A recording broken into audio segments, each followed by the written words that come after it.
So guys, so we're going to talk about the closed book exam, which I always found that to be so much harder. Some people think open book exams are harder because everybody's going to pile on as much information they can. It's like kind of like who has the best, information to slap down. But I don't know. I always found that closed book exams are harder because um, there's a lot to know.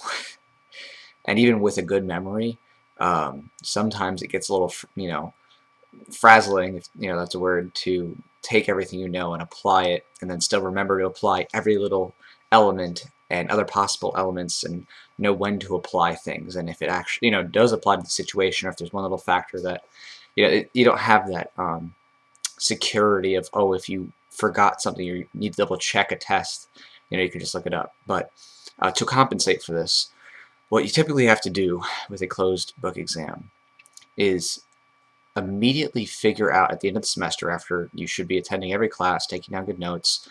Just like I said before, you should be taking all the head notes out of Lexis-Nexis and the case summaries and the Westlaw KeyCites, if you prefer that, putting them into your organization of information so that you have a thorough understanding of the cases, and possibly reading a little bit of a horn book if your professor recommends one. I mean, there's some other good supplements, but at the end of the day, you got to know the case law. You got to know the cases themselves usually.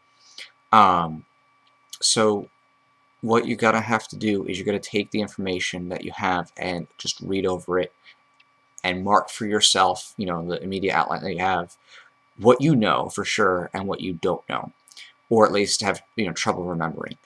And you need to focus all your energy on that which you clearly don't know.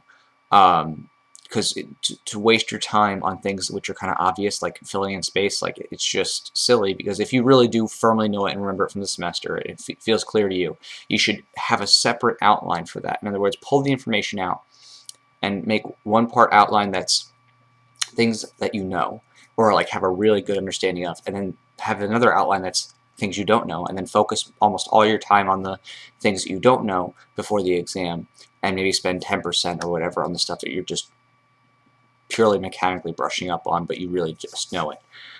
When you get to the exam, what I've done, most other people have done well done, is read over the fact pattern. Obviously, sit there, have some scratch paper, take down the key important legal issues as you read through the fact pattern, and then as you're doing that, also write down anything you need to remember that's a long test or something like that. If there's stuff that you're like, man, that's on the brink of leaving my head, like you had trouble in your outline of things that you didn't remember as well, you need to just write that down on the scratch paper just so that you have it for later and it doesn't slip your mind in your nervousness. So that's a really important thing to do. And of course, with the outlining, it's pretty much the same old, like follow the syllabus, get your professor's, syllabus, use that as your model for your outline. You're not going to really have to make a table of contents because you're not going to be using it on the exam, so just focus on the core information, separating out that which you need to know or memorize because you don't know it, and that which you kind of have down pat, so you're just going to push off to the side.